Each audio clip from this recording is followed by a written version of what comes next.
اس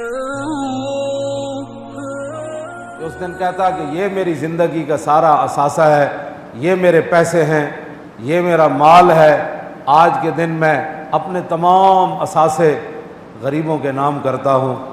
تبدیلی تو تب آنی تھی، تبدیلی یہ تھوڑی آنی تھی کہ سیٹیں کم ہوں تو جہاز بھیج دیا جائے کہ فلاں کو خرید کر بھی لاؤ، فلاں کو خرید کر بھی لاؤ۔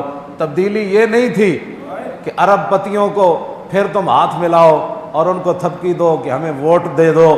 تبدیلی یہ تھوڑی تھی کہ اربوں پتی اس کو اٹھایا، کسی کو بھاولپور سے اٹھایا، کسی کو فیصل آباد سے اٹھایا، کسی کو سیالکوٹ سے اٹھایا، کسی کو کراچی سے اٹھایا کہ جناب حضرت سے ملاقات کریں، بتائیں آپ کو کیا چاہیے۔ تو حضرت سے پوچھیں، وہ اپنی جیب سے پیسے دے رہا ہے۔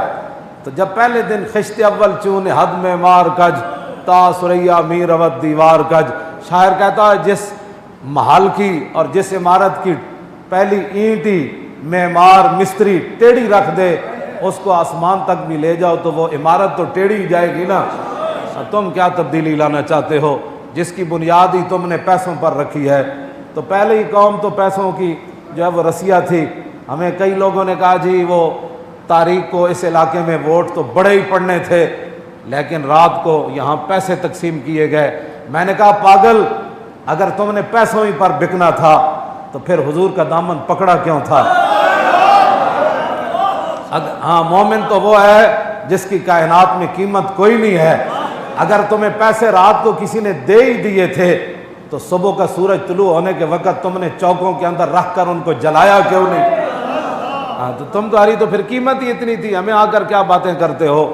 ہماری تو بات یہ ہے کہ کعب بن مالک کو ملک غسان، حضور ان سے نہیں بولتے تھے، ملک غسان نے خط لکھا کہ تمہارے نبی تم سے ناراض ہیں تو آدھی بادشاہی دیتا ہوں، مدینہ چھوڑ کر آ جاؤ۔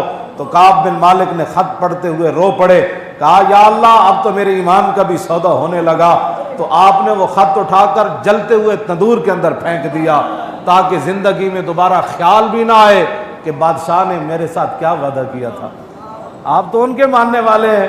تو آپ نے رات کے وقت جی بڑے پیسے تقسیم ہوئے، میں نے کہا کتنے تقسیم ہوئے ہوں گے؟ کیوں جی؟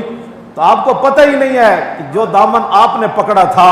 کیوں جی؟ حضرت زید بن ارقم کیا کہتے ہیں غزوہ بنی مستلق پر، جب آپ نے حضور کو شکایت لگائی عبداللہ ابن ابی کی، آپ گواہ پیش نہ کر سکے اور صحابہ نے آپ کو ڈانٹا زید بن ارقم کو کہ آپ نے حضور کو کیوں تکلیف دی جب آپ کے پاس گواہی نہیں تھی۔ تو حضرت زید بن ارقم کہتے ہیں کہ میں اپنے اونٹ کے اوپر سر جھکا کے آ رہا تھا تو پیچھے سے رسول اللہ تشریف لائے اور حضور نے میرا کان پکڑا اور کان پکڑ کر میرا منہ اپنے رخ انور کی طرف کر کے فتبسم فی وجہی، حضور اپنا رخ انور میرے منہ کے سامنے کر کے حضور مسکرا پڑے۔ پیچھے سے صدیق اکبر آئے، فرمایا حضور نے کیا فرمایا؟ کہا فرمایا تو کچھ نہیں، حضور مسکرائے۔ فرمایا پھر ابھی ابھی قرآن نازل ہونے والا ہے۔ اور پھر پیچھے حضرت عمر آئے، فرمایا حضور نے کیا فرمایا؟ فرمایا کچھ نہیں، حضور مسکرائے۔ سنو جی، جن کا دامن آپ نے پکڑا، آپ چند ہزار کی خاطر راتوں رات بک گئے۔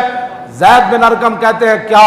کہا کہ حضور نے میرا جو کان پکڑا تھا نا، اور کان پکڑ کر کے میرا چہرہ اپنا رخ انور کی طرف کیا تھا اور حضور جو مسکرائے تھے، فرمایا اگر اللہ مجھے ابدی زندگی دے دیتا کہ مجھے کبھی موت نہ آتی تو مجھے اس سے اتنی خوشی نہ ہوتی جتنا حضور کی ایک مسکراہٹ سے مجھے خوشی ہوئی۔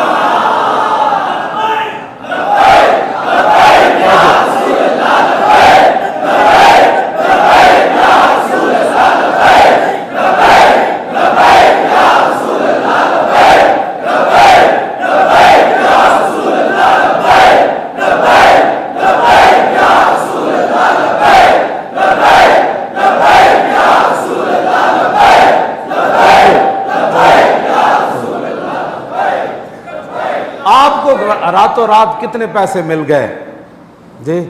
کئی لوگوں نے یہ بھی عذر بہانے کیے جی وہاں راتوں رات اربوں روپے بانٹے گئے۔ تو میں نے کہا اربوں روپے کو پر تم نے تھوکا کیوں نہیں؟